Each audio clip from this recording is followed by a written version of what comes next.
बंधुओं नमस्कार, सत श्री अकाल, प्रणाम। हमारा YouTube चैनल यथार्थ वीडियोज 1473 देखने वाले सभी भाई बहनों का स्वागत है, अभिनंदन है। अभी चर्चा चल रही है श्री राम और शिव जी के संबंधों के बारे में।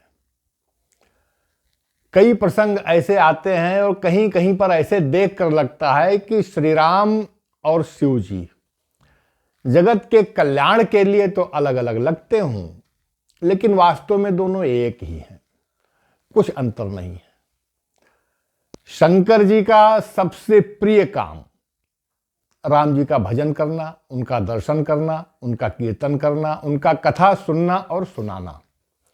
और राम जी सपरिवार जब भी कहीं उनके मानव रूप में जहां जहां भी कोई परेशानी आई है, राम जी हों, जनक जी हों, दशरथ जी हों, सीता जी हों, सबने शंकर जी के परिवार को ही स्मरण किया है।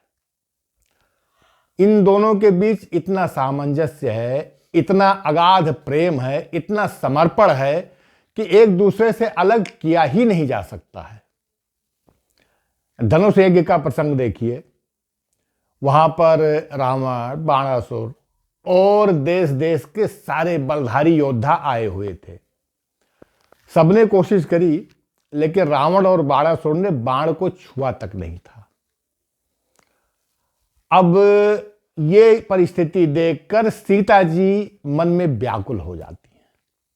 उनको धनुष यज्ञ से पहले पुष्प वाटिका का वो प्रसंग याद आता है जब राम जी पुष्प लेने के लिए गए थे और उनके माथे पर पसीने के बूंदें आ गई थी। सीता जी सोच रही हैं कि ये इतने सुकुमार हैं, इतने कोमल हैं, इतने बड़े बड़े वीर महारथी जिसको हिला तक नहीं सके, ये कैसे इसको तोड़ेंगे, कैसे इसको उठाएंगे। ये सोच सोच करके सीता जी बहुत व्याकुल हो गई।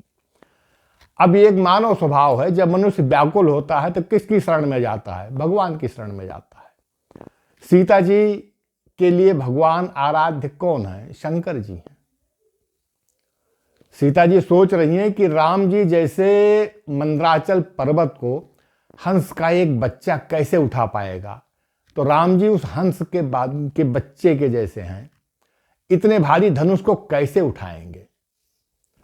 अब वो शंकर जी से मन ही मन प्रार्थना करती हैं कि प्रभु हमारी विनती सुनो। अब तक हमने जितनी भी आपकी सेवा करी है, उसके बदले में ये कीजिए कि धनुष का वजन, धनुष का भार, उसकी गुरुता को कम कर दीजिए, जिससे राम जी उठा सकें। रावण बाण छुआ नहीं चापा, हारे सकल भूप करिदापा, और सोधन राज कुंवर कर दे ही, बाल मराल की मंदर ले ही। मन ही मन मनाओ अकुलाही, हो प्रसन्न महेश भवानी। हे महेश, हे भवानी, हे शंकर पार्वती, अब हमारे ऊपर प्रसन्न हो जाओ। करहु सफल आपन सेवकाई, कर हित हरहु चाप गरुआई। इस धनुष की गरुता को कम कर दो। इतने पर भी अभी संतुष्ट नहीं हुई सीता जी। उन्होंने गणेश जी की वंदना करी, मन ही मन कर रही हैं सब, और उनको अब तक किए हुए अपने सारे कर्म, सारी सेवा उनको समर्पित कर देती हैं, और उसके बदले में यही वरदान कि धनुष की गुरुता कम कर दो। गणनायक वरदायक देवा, आज लगे कीन्ह्यो तू सेवा, बार बार विनती सुन मोरी, करहु चाप गुरुता अति थोरी। थोड़ी नहीं, अति थोड़ी। थोड़ा कम मत करो, बहुत ही कम कर दो, जिससे राम जी उसको उठा सके। ये सीता जी मन ही मन प्रार्थना कर रही हैं। सीता जी कौन है? जनक के सुकृत की साक्षात मूर्ति हैं, जनक के पुण्य की साक्षात मूर्ति हैं। और राम जी दशरथ के पुण्य के साक्षात मूर्ति हैं। इनके समान किसी ने न तो शिव की सेवा करी है और न इनके समान किसी को फल मिला है। जनक सुकृत मूर्ति वैदेही, दशरथ सुकृत राम धरे देहि, इन सम काहु न शिव अवराधे, काहु न इन समान फल लादे। यह है शंकर जी के और राम जी के संबंधों का प्रसंग। और चलिए, विवाह संपन्न हुआ। हम हर उन सारे प्रसंगों की चर्चा करेंगे जहां पर राम जी ने या तो शिव जी के बारे में कुछ कहा है या शिव जी ने राम जी के बारे में कहा है, पूजा करी है, प्रार्थना करी है, या आपने जो कुछ व्यथा कथा था सुनाई है, उन सारे लगभग सारे प्रसंगों की चर्चा होगी। विवाह संपन्न हो गया। अब जनक जी राम जी से क्या कहते हैं, हाथ जोड़ करके बड़े प्रेम से वचन बोलते हैं और उनसे कहते हैं कि हे राम, हम तुम्हारी क्या प्रशंसा करें, तुम तो सदैव शंकर जी के मानस के में निवास करने वाले हो, तुम उनके मान सरोवर रूपी मानस के हंस हो, तुम्हारा वहीं पर निवास है। राम करो कहीं भांति प्रशंसा, मुनि महेश मन मानस हंसा, जोरी पंक रूह पानी सुहाए, बोले बचन प्रेम जनु जाए। ये है, दशरथ जी को तो पता ही है, जनक जी को भी पता है कि शंकर जी के मानस में राम जी ही विराजमान रहते हैं। और आगे बढ़िए, बारात जनकपुरी से वापस आती है। साकेत से, अयोध्या से पहले बारात रुकती है। अब अयोध्या नगरी में प्रवेश करने की बात आती है। जब उचित समय आया, गुरु वशिष्ठ जी ने आदेश दिया। रघुनाथ जी आगे हैं, पूरी बारात उनके पीछे है और उसमें साकेत की गलियों में प्रवेश करते हैं।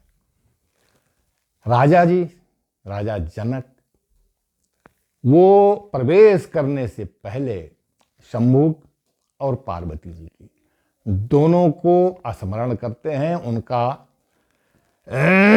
मन ही मन पूरे समाज के साथ उनका स्मरण करने के बाद में तब अयोध्या में प्रवेश करेंगे। छोटा सा काम है, लेकिन इसके पहले भी अगर किसी को स्मरण करते हैं तो शंकर जी को करते हैं। समौ जानि गुरु आया सुदीना, पुर प्रवेश रघुकुल मन कीन्हा, सुमिर शंभु गिरिजा गज राजा, मुदित महीपति सहित समाजा। गणेश जी को, पार्वती जी को, शंकर जी को स्मरण करके ही अयोध्या में प्रवेश कर रहे हैं। ये हैं शंकर जी के और राम जी के परिवार के बीच के संबंध। एक प्रसंग में ये आता है कि दशरथ जी कहते हैं कि हमारे राम और भरत दो आंखें हैं, और इनका प्रमाण कौन है, इसके साक्षी कौन है, शंकर जी हैं। मोरे राम भरत दो आंखी, सत्य कहो करि शंकर साखी। किसी और देवता का नहीं, ब्रह्म का नहीं, किसी और देवी का नहीं। अगर उनको साक्षी भी रखना है, गवाही भी रखना है, तो शंकर जी हैं। और चलिए, राम जी बन जाने के लिए तैयार हैं। अब दशरथ जी बहुत व्याकुल हो रहे हैं, क्योंकि पहले का श्राप था, जो इस युग में वहां का शाप यहां पर वरदान के रूप में फलित होगा। राम जी को वन जाना ही पड़ेगा, नहीं उनके अवतार का कोई अर्थ नहीं रह जाएगा। लेकिन थोड़ी देर के लिए जब मानव रूप में है, तो एक पिता का अपने पुत्र के प्रति मोह देखिए। दशरथ जी कहते हैं कि हे शंकर जी, मेरे ऊपर दया करो, कृपा करो, और ऐसा मेरी विनती सुनो। आप तो बहुत बड़े दानी हो, और मैं तो बहुत दीन स्थिति में हूं इस समय। हमारी समस्या का समाधान करो, हमारे दुख को दूर करो। क्या करो कि आप तो सबके मन के प्रेरक हो, और अब ऐसी बुद्धि राम को दे दो कि हमारा वचन वो त्याग दें और वन जाने का प्रोग्राम स्थगित कर दें, न जाएं वहां पर। देखिए, वो चक्रवर्ती सम्राट जो अपने वचन के लिए, जो कुल खानदान माना जाता था, परंपरा थी कि प्राण चला जाए लेकिन वचन न जाए। वो पुत्र मोह में शंकर जी से कहते हैं कि राम जी के बुद्धि को फेर दो, राम जी के बुद्धि को, मति को पलट दो और वो बन न जाए। सुमिर महेश ही कहाई निहोरी, बिनती सुनो सदाशिव मोरी। आशुतोष तुम औढ़र रानी, आरति हरहु दीन जन जानी। तुम प्रेरक सबके हृदय, सोमति राम ही देव। वचन मोर तज रहा ही घर, परिहर सील सनेह। मतलब जो सील है उसको त्याग दें, जो वचन है उसको भी त्याग दें और घर पर रहें, बन न जाएं। और ये किससे, ये मांगन किससे मांगते हैं? शंकर जी से। ये संबंध है दशरथ जी के और शंकर जी के। इधर से राम जी को भेजने सुमंत जी थे, अयोध्यावासी थे समान। उनका तमसा नदी के तट पर पहला विश्राम हुआ था। अब रात्रि के समय सब लोग विश्राम कर रहे थे, थके हारे थे, परेशान थे, व्याकुल थे, विश्राम कर रहे थे। राम जी ने देखा कि ऐसी स्थिति में अयोध्यावासी वापस नहीं जाएंगे। उन्होंने सुमंत जी को बुला करके उनसे मंत्रणा की और कहा कि ये सब लोग सो रहे हैं और सोते सोते ही यहां से इनको छोड़ करके आगे चलना पड़ेगा, नहीं ये साथ नहीं छोड़ेंगे।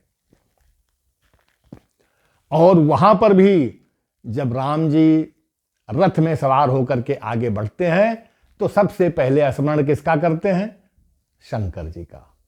राम लखन सिय जान चढ़, शंभु चरण सिर नाय। सचिव चलायो तुरत रथ, इत उत खोज दुराय। इतना तेजी से रथ को चलाते हैं कि रथ का पहिया जमीन से ऊपर होके चलता है, जिससे उसका निशान न रहे और सुबह अयोध्या वालों को पता न चले कि रथ किधर गया है। कहीं ऐसा ना हो कि ढूंढते ढूंढते फिर पीछे पीछे आ जाए। यह है शंकर जी की महिमा राम जी की जिंदगी में, राम जी की। राम जी वन में गो को विदा करके आगे जाते हैं। अब वहां चलने से पहले किसका स्मरण करते हैं? शंकर जी का। उसको विदा करके आगे जब निकलते हैं तब शंकर जी का स्मरण करते हैं। तब गणपति शिव सुमिर प्रभु, नाय सुर सरिहि माथ। सखा अनुज सिय सहित वन गवन कीन रघुनाथ। शेष अगले वीडियो में। भाइयों, हमारे वीडियो को लाइक, शेयर और सब्सक्राइब करते रहिएगा। धन्यवाद, प्रणाम।